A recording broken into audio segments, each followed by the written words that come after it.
Basketball, the quintessential American sport. Among all of the basketball leagues in the world, the NBA stands as the ultimate pinnacle. It is a $6 billion industry, and today we'll be looking at one of the few teams that have played in the NBA since its very beginning, the Golden State Warriors.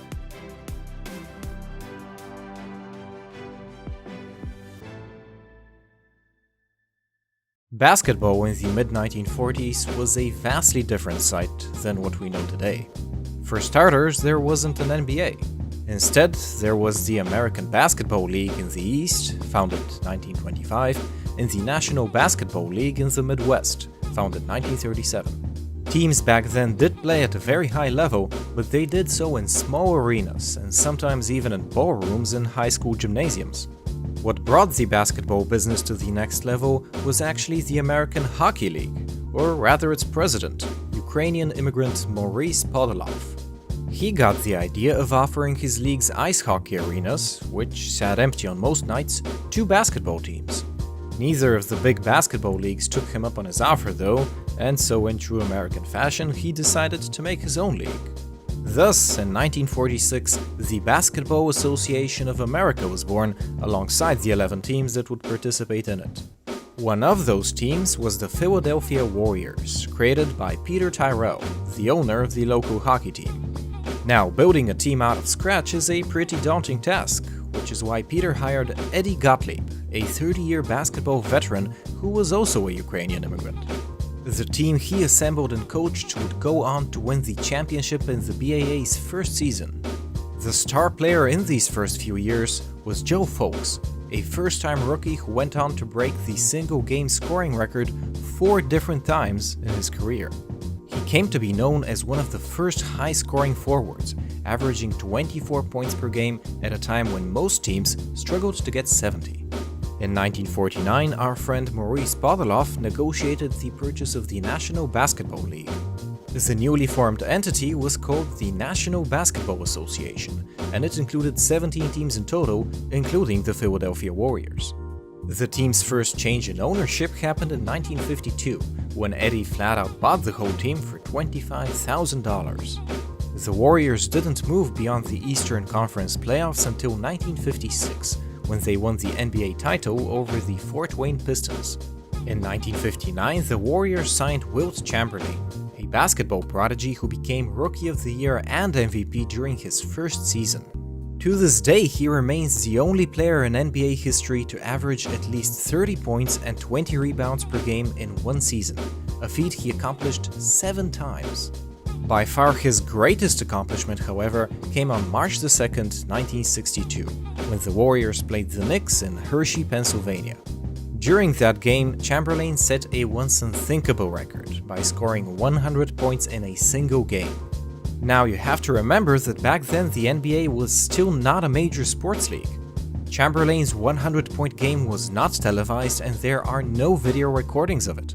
In fact, there wasn't a single member of the press in the audience, which was only at around half capacity anyway.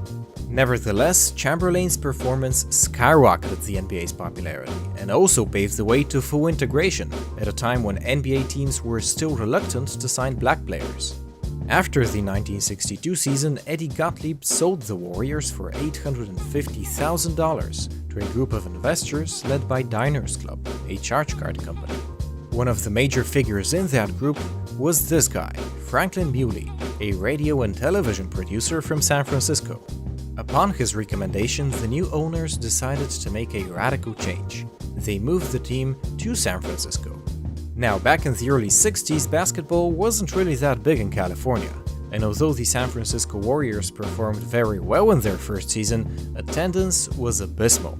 They dropped from an average of over 5,500 attendees to barely 3,000. Diners Club and the other investors weren't happy and wanted a way out, even if it meant folding the team. But luckily, Franklin Muley stepped in and bought them out, eventually becoming sole owner. From 1962 until 1977, the Warriors reached the playoffs 10 times, advancing to 3 NBA Finals. San Francisco, however, never really felt like their home, and in fact they played most of their home games in the Oakland Coliseum arena. In 1971, Bewley officially moved the team to Oakland and rebranded them as the Golden State Warriors. In what was considered the biggest upset in NBA history at the time, the Warriors defeated the heavily favored Washington Bullets in a 4-game sweep in 1975. Starting in 1978, however, the Warriors suffered a 9-season drought in which they didn't make the playoffs. Bewley finally decided to sell the team in 1986, and he got $18 million for it from two businessmen. Under the new owners, the Warriors made the playoffs several times, largely thanks to Run TMC, the iconic combo of Tim Hardaway, Mitch Richmond, and Chris Mullin. In 1994, the businessmen decided to cash in on their investment, selling the team for $119 million to entrepreneur Chris Cohen. He helped arrange an expensive renovation of the Oakland Coliseum Arena in 1997, and in 2006 he signed a naming agreement with Oracle to rename the venue the Oracle Arena. This agreement brought in some much-needed cash, since the Warriors were one of the few teams that didn't own their own venue. Nevertheless, Cohen's ownership marked the beginning of one of the worst losing streaks in NBA history. The Warriors didn't appear in playoffs for 12 seasons in a row, and they only managed to do so once in a brief miracle run in 2007. Suffice to say, Cohen wasn't very popular among the fans, and in 2010 he finally offered to sell the team. The likely buyer was Larry Ellison, the CEO of Oracle and a lifetime Warriors fan. Once the bidding started, however, Larry got outbid by these guys, Peter Guber and Joe Lacob. Now keep in mind that Larry was the fourth wealthiest man in the world at that point, so everyone assumed that the new owners had overpaid dearly. The duo bought the Warriors for $450 million, a record price for an NBA franchise that doesn't own an arena. Despite getting new owners, the Warriors didn't really improve until 2013, when they made it to the second round of the NBA playoffs. Then, on May 14, 2014, the Warriors scored a huge victory by naming Steve Kerr as head coach. He single-handedly reorganized the team and helped kickstart the success of Stephen Curry, who is now widely regarded as the greatest shooter in NBA history. In 2015, he was voted MVP, and he led the Warriors to their first championship since 1975. 1 year later, the Warriors broke the record for the most wins in an NBA season, and Curry became the first player in NBA history to be elected MVP by a unanimous vote. Since the 2015 season, the Warriors have won 85% of their games, and as a consequence, they're now valued at $2.6 billion. Their 20-year lease of the Oracle Arena is set to expire on June 30th, 2017, but they recently negotiated a 2-year extension. This will help them ease the transition to the new Chase Center in San Francisco, a $1 billion arena set to open in late 2019. In the current 2017 season, the Warriors have continued their dominant performance, and although the signing of Kevin Durant wasn't received very well, he has in fact become a crucial part of the team's success. The 2017 finals are shaping up to be one of the greatest showdowns of all time, with the Warriors set to face the Cleveland Cavaliers for the third time in a row. The Warriors are expected to win, but even if they don't, they'll still offer the most expensive contract in NBA history, signing Steph Curry for another 5 years for a whopping $207 million.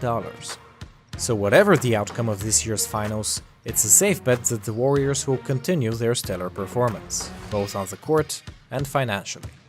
Thanks for watching. If you enjoyed this video, please consider supporting us on Patreon. It would be an immense help.